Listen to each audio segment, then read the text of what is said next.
여러분 안녕하십니까? 헬로티비 뉴스입니다. 원희룡 전 국토교통부 장관이 지난달 31일 인천 계양을에 국민의힘 공천을 신청했습니다.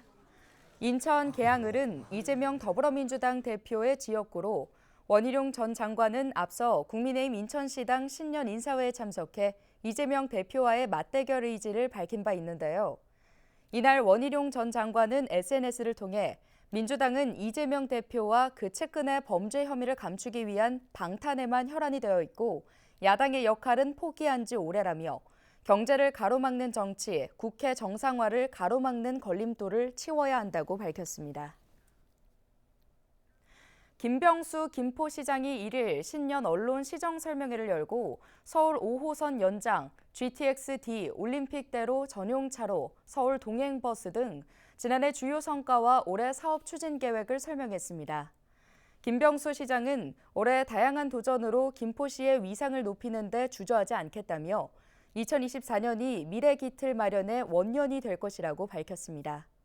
김 시장은 이날 5호선 연장과 관련해 100% 만족하는 노선안은 아니지만 도시철도 혼잡 문제와 콤팩트시티 입주를 고려했을 때 이 조정안이 김포 시민의 편익을 크게 훼손하는 정도는 아니라고 판단해 대광위와 협의했다고 밝혔습니다. 이어 인천시가 반대하더라도 2월 17일부터 대광위 강제 조정권이 생기기 때문에 조정안이 그대로 결정될 것으로 예상한다고 설명했습니다. 특히 김포시의 서울 편입과 관련해서는 21대 국회에서 특별법을 처리하지 못하면 22대 국회에서 재발의에 추진할 계획이라며 지금도 서울시와 공동 연구반을 진행 중이라고 밝혔습니다. 또 서울 편입 시점이 당초 계획했던 2025년 1월 1일보다 늦어지게 될 거라는 우려에 대해 2026년 지방선거를 서울시 소속으로 치를 수 있도록 노력하겠다고 설명했습니다. 조용익 부천시장이 지난달 31일 진현환 국토교통부 제1차관을 만나 지역 현안 해결을 위한 협조를 요청했습니다.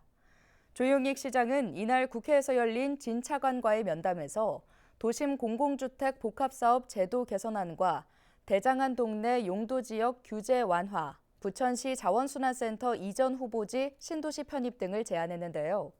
조용익 시장은 부천시는 전국 지방자치단체 가운데 도심 공공주택 복합사업이 두 번째로 많이 추진되고 있다며 중동역 동서측 도심 공공주택 복합사업이 다른 지자체의 모범 사례가 될 수 있도록 추진하겠다고 밝혔습니다. 김주영 국회의원이 지난달 31일 고도 제한 위반 문제로 논란이 된 김포 고촌읍의 아파트 건설 현장을 찾아 재시공 진행 상황을 확인했습니다. 해당 아파트는 김포공항과 직선거리로 약 4km 떨어져 있어 공항시설법상 57.86m로 고도 제한이 있지만 전체 8개 동 가운데 7개 동의 높이가 이보다 63에서 69cm 높게 건설됐는데요. 이에 시공사는 옥상 난간의 알루미늄 재질 장식용 구조물을 해체하는 방식으로 재시공을 하고 있습니다. 이날 김주영 의원은 재시공 현장을 점검하고 신속하고 안전한 공사 마무리를 당부했습니다. 시공사 측은 공사를 마무리한 뒤 이달 말쯤 입주 절차에 나설 방침입니다. 인천시가 오는 6일 2030 인천 도시재생 전략계획 변경 공청회를 열고 주민 의견을 청취합니다. 인천시는 기존 도시재생 활성화 지역 44곳 중 해제가 필요한 곳과 구역계를 조정한 곳, 추가 발굴한 곳 등을 반영해 모두 60곳으로 변경 제시할 계획인데요. 2030년 인천 도시재생 전략계획 변경안은 공청회 이후 시의회 의견 청취와 시도시재생위원회 심의 등을 거쳐 올 상반기에 확정 공고될 예정입니다. 인천시가 올해 소상공인 공동물류센터 참여업체를 기존 560개소에서 1000개소까지 확대할 계획입니다. 인천시는 지난해 7월부터 배송비가 저렴한 소상공인 공동물류센터를 운영하고 있는데요. 배송 물량과 계약업체가 계속 늘어 운영 규모를 확대하기로 했습니다. 인천시의 소상공인 공동물류센터는 인천과 서울 부천 지역 당일 배송 시 3,500원, 일반 배송 시 2,500원의 배송료를 받는 등 시중 가격보다 약 25% 저렴하게 운영되고 있습니다. 선거제에 대한 여야 합의가 늦어지면서 선거구 획정이 늦어지고 있습니다. 획정이 안대로 가게 된다면 수도권 선거구에서도 적지 않은 진통이 예상되는데 언제 어떻게 확정될지 미지수입니다. 이세진 기자의 보도입니다. 지난 12월 국회에 제출된 국회의원 선거구 획정안에서 재조정이 필요한 지역구는 30곳에 달합니다. 수도권에서는 경기도 부천이 4개 선거구를 3개 선거구로 줄일 것을 권고받았습니다. 현역 의원 4명이 모두 같은 당 소속이다 보니 선거구가 축소되면 당내 경쟁이 불가피합니다. 경기 북부는 단독 선거구였던 양주시가 동두천시와 합쳐져 둘로 나뉘고 동두천시와 묶여있던 연천구는 포천 가평 선거구로 흡수되는 그림입니다. 합치거나 사라지는 선거구뿐 아니라 인천 계양처럼 지역 내 경계를 조정하는 지역도 혼란이 예상됩니다. 문제는 이런 내용을 담은 획정안이 여전히 국회 문턱을 넘지 못하고 있다는 겁니다. 선거제 개편 논란과 맞물려 여야 합의는 시작도 못했습니다. 선거구 획정 법정 기한은 선거일로부터 1년 전. 이미 9달 넘게 늦어진 건데 가장 큰 피해자는 후보자들입니다. 선거가 정확하게 이제 획정이 안 된 상태라 정말 어렵죠. 선거 운동하기도 어렵고. 특히 하루라도 빨리 얼굴을 알려야 하는 정치 신인들에게는 한없이 불리한 구조. 선거운동은커녕 사무소 위치를 정하는 일부터 쉽지 않습니다. 이런 부작용은 결국 유권자로 향합니다. 여기가 지역구민인지 아닌지 유권자가 아닌지조차 헷갈리는 상황에서 정치 신인의 경우에는 자신을 알 수 있는 기회가 원천적으로 배제되는 문제점이 발생한다 볼 수가 있고요. 또 하나가 유권자 입장에서는 자신의 총선 후보자가 누군지를 모르는 깜깜이 선거. 선거 때마다 이런 상황이 반복되다 보니 앞서 김진표 국회의장이 법정 기한을 선거 6개월 전으로 현실화하자는 제안도 내놨지만 여야 합의가 관건. 2달 앞으로 다가온 이번 총선이 또다시 깜깜이 선거가 될 것이라는 우려만 커지고 있습니다. 필로티비 뉴스 이세진입니다.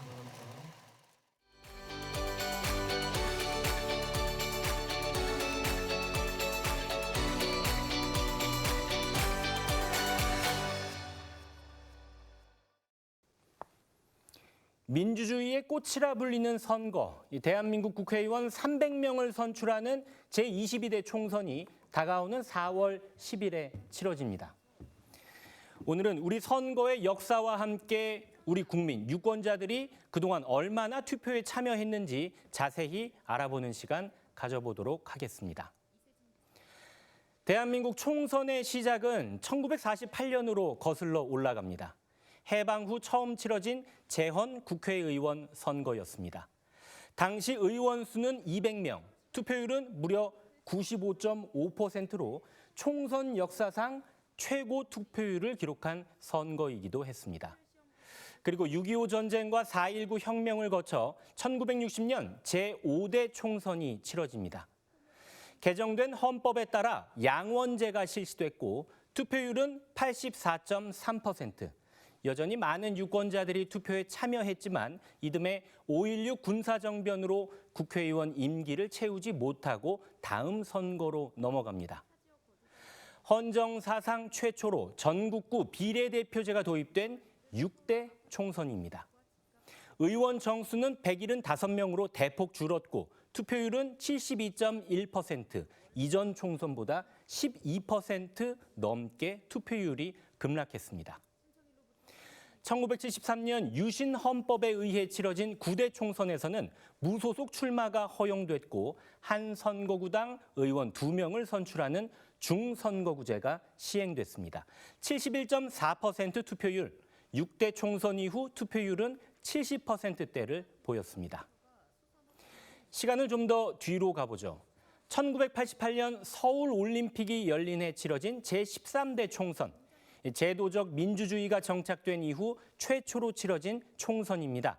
의원 정수는 299명으로 한 선거구에 1명을 뽑는 소선거구제로 전환됐습니다. 투표율은 75.8%를 보였네요. 자, 이제 2000년으로 가보겠습니다. 16대 총선, 20세기의 마지막 총선이었습니다. 투표율이 많이 떨어졌습니다. 57.2%. 정치적 무관심에 대한 우려가 나타나기 시작했죠. 이때부터 후보자의 전과 기록이 공개됐고 부재자 투표 안내문이 발송됐습니다. 2008년 18대 총선에서는 투표율이 46.1%까지 곤두박질 치면서 역대 총선 최저 투표율을 보였습니다. 19대에 들어서는 국회의원 300인 시대가 개막했고 총선에서 첫 사전투표가 도입된 20대 선거를 거쳐 21대 총선에서는 만 18세 이상 국민에게 선거권이 주어집니다.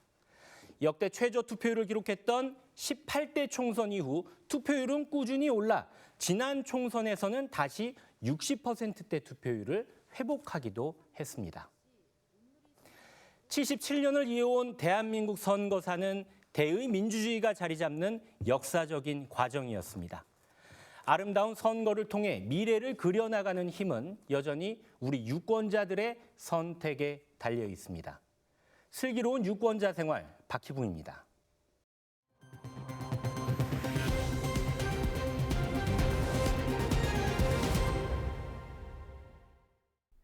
서울시가 인천 검단 아파트 지하주차장 붕괴 사고와 관련해 시공사인 GS건설에 영업정지 1개월 처분을 내렸습니다. 서울시는 GS건설이 품질 시험과 검사를 성실하게 수행하지 않아 붕괴 사고가 발생했다고 보고 행정처분을 결정했다고 설명했습니다. 영업정지 처분을 받은 GS건설은 해당 기간 입찰 참가 등 토목 건축공사업 관련 모든 영업활동이 금지됩니다.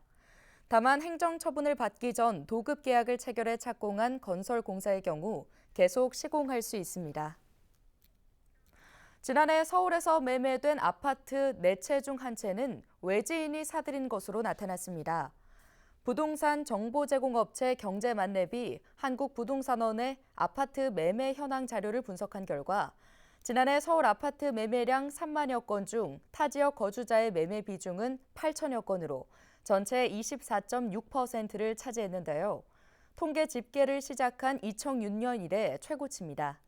경제만렙은 서울 아파트 공급 부족과 집값 바닥 인식에 투자 성향이 강한 외지인들이 매수에 나선 것으로 보인다고 분석했습니다. 경기도는 24세 청년들을 위해 연 100만 원을 지급하는 청년 기본소득 사업을 올해도 추진한다고 밝혔습니다. 경기도에 주민등록을 두고 있는 24세 청년 중 신청일로부터 3년 이상 계속 거주 또는 합산 10년 이상 거주한 경우라면 취업, 졸업 여부, 소득, 재산 유무를 불문하고 누구나 신청할 수 있는데요. 신청은 경기도 일자리재단 통합 접수 시스템에서 분기별로 온라인 신청 가능하고 부모 등 대리 신청도 가능합니다. 다만 성남시는 지난해 7월 청년 기본소득 지급 조례를 폐지했고 의정부시는 재정 위기로 2024년 본 예산에 시비를 편성하지 못해 신청 대상에서 제외됩니다. 인천시 수산기술지원센터가 오는 29일까지 수산업 경영인 육성 사업 지원 대상자를 모집합니다. 수산업 경영인 지원 사업은 미래 수산업을 이끌어갈 전문 인력 육성을 위해 어업 기반 조성과 경영 개선에 필요한 자금을 융자 형태로 지원하는 정책인데요. 인천시는 올해 어업인 후계자 15명과 우수 경영인 4명 등 모두 19명을 선정해 최대 5억 원을 저금리 융자 형태로 지원할 방침입니다. 융자금은 어선 건조와 구입, 양식장 부지 구입 등 독립된 어업 기반 마련과 시설 및 장비 구매에 사용할 수 있습니다.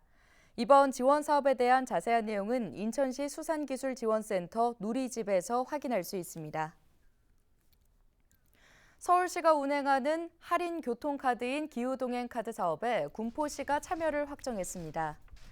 오세훈 서울시장과 하은호 군포시장은 서울시청에서 기후동행카드 참여 업무 협약을 체결하고 양 도시 간 교통협력 체계를 강화하기로 했는데요.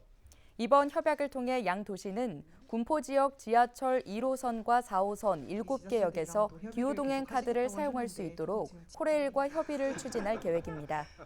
군포시의 평균 대중교통 통행량은 하루 14만 9천 건이며 이 중 서울에서 군포로 오가는 통행량은 3만 2천 명으로 22% 수준입니다. 오늘 준비한 소식은 여기까지입니다. 함께해 주신 여러분 고맙습니다.